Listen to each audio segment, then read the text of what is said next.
I admit I have a certain amount of obsessive compulsive gene.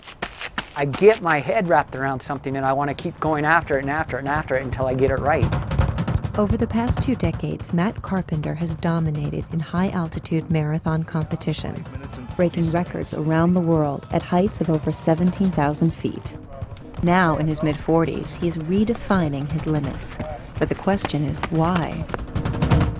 It started with, how was I going to get to college? We couldn't afford it. You know, I was living with my mom on her own. She had lupus, and you know, she actually passed away my freshman year of college. At the same time, I was adopted on my father's side, and there was always that bit in me that feels like, you know, why was I giving up?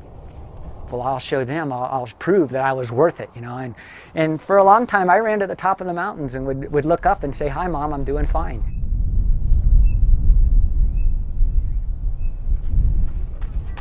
He runs 15 hours a week on and around Pikes Peak in Manitou Springs, Colorado, in altitudes that leave hikers gasping for air. On weekends, he leads runners of all abilities in trail runs reaching elevations of up to 14,000 feet. The evil ones start next week. Today is an easy one, right? Okay, any other announcements? Let's go running.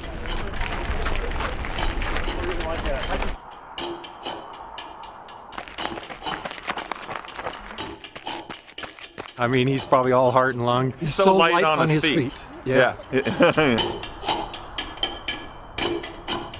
He's just this big lung running up the trail. We think he's part mountain goat. Yeah. It feels neat to be able to push your body to heights that a lot of people don't think is possible. Bud Carpenter does have a significant genetic advantage. In 1990, tests conducted at the Olympic Training Facility revealed his exceptionally high VO2 count, which allows him to absorb oxygen more efficiently. VO2 is just the body's ability to deliver oxygen to the muscles. If you're going to have a number in high altitude running, this is a great one to have. At 90.2, his VO2 count is higher than that of Lance Armstrong's and the highest ever recorded for a runner.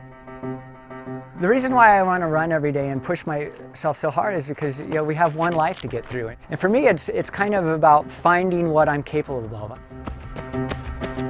In his late 20s and 30s, he won repeated titles and set course records at Everest, Pikes Peak, and Mount Washington, among others.